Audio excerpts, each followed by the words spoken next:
ከጾም ማዕዘን ውስጥ ንያ ነው። ያለ ንያ ጾም የለም። ድንገት አንተ ማታ ሳትነይት በእንቅልፍ ተኝተ ጠዋት ስትነሳ ረመዳን ገባ ስትባል ያው ቁርስ ስላልበላ በቃ ጾመኛ ልሁን ብለህ ልቀጥል ብትል አይቻልም። ረመዳን የግዴታ ጾም ነው።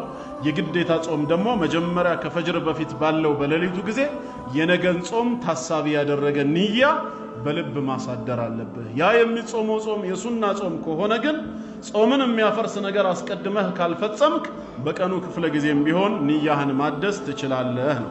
ይህን በተመለከተ ረሱል ሰለላሁ ዐለይሂ ወሰለም ምን ብለዋል? መን ለም ዩጅሚዕ ሲያመ ቀብለ አልፈጅር አው ሚን አልለይል፣ ከፈጅር በፊት ወይም በሌሊቱ ክፍለ ጊዜ የጾምን ንያ በልቡ ያላሳደረ ሰው ፈላ ሲያመ ለሁ፣ ጾም የለውም የተባለው።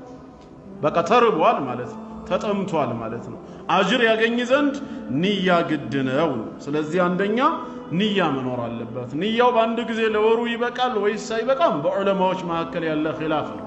ሁሉንም የሚያስማማው አጀንዳ ግን ምንድነው? በየቀኑ በማታው ክፍለ ጊዜ ቀጣዩን ቀን ረመዳንን ጾም ለመጾም በልብህ አስበህ ተኛ። ቢያንስ አትርሳው ነው። በቃ ዛሬ ማታ ነው ረመዳን እየተጾመ ከሆነ ነገ ሐሙስን እንደምትጾም በውስጥ ካሰብከው ነይተሃል። መናገሩ ቢድዓ ነው። ነወይቱ ሰውመን አን አዳኢ ፈርድ ሸህሪ ረመዳን هذه السنة لله تعالى إيمانا واحتسابا ሚለው መሰረት የለውም። ለማን ነው እንደነየትክ የምትነግረው? ለአላህ ከሆነ ሳትነግረውም ያውቃል። ስለዚህ የተፈለገው ግን በልብህ ሐሳቡን ይዘህ ማደረህ ነው። ንያ ቦታው ልብ እንጂ አንደበት ስላልሆነ ማለት ነው። በእያንዳንዱ ሌሊት የቀጣዩን ቀን ረመዳንን ጾም መነየት አለብን። ሰሁር የምትነሳ ከሆነ ለምን እንደምትነሳ መንገር አለበት። ስለራበህ ነው?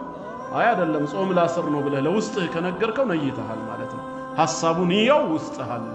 ስለዚህ ንያን በውስጥ ማሳደር የመጀመሪያው ግዳጅ ነው። አለበለዚያ ዝም ብሎ በድንገት ከተነሳ አይሆንም። ሱና ግን ከሆነ ይቻላል ነው። ረሱል ሰለላሁ ዐለይሂ ወሰለም በጠዋት አንድ ጊዜ እናታችን አይሻ ረዲየላሁ ዐንሃ ባለቤታቸው ዘንድ መጡና ሀል ዐንደኩም ሸይእ አሉ። አንዳችን የሚበላ ቁርስ ነገር አለሽ አሉት። ምንም ነገር የለም በቤቴ ስትል ኢዘን አነ ሷኢም አሉ። በቃ እንደዛ ከሆነ ጾማለሁ አሉ። ከዚህ በኋላ ያለውን እስከ መግሪብ ለምን ከዛ በፊት ባለው በፈጅር መካከል ጾምን ሊያፈርስ የሚችል ነገር አልተመገቡምና የሱና ጾም ከሆነ በዚህ መልክ ይቻላል ይላሉ። የረመዳን ጾም ከሆነ ግን በሌሊቱ ክፍል መሆኑ ግድ ነው። እሺ ከንያስ በተጨማሪ ሁለተኛው ደግሞ ምንድነው? አልኢምሳክ፣ ጾምን ከሚያበላሽ ነገር ራስን መቆጠብ። ያም ሁለተኛው መስፈርት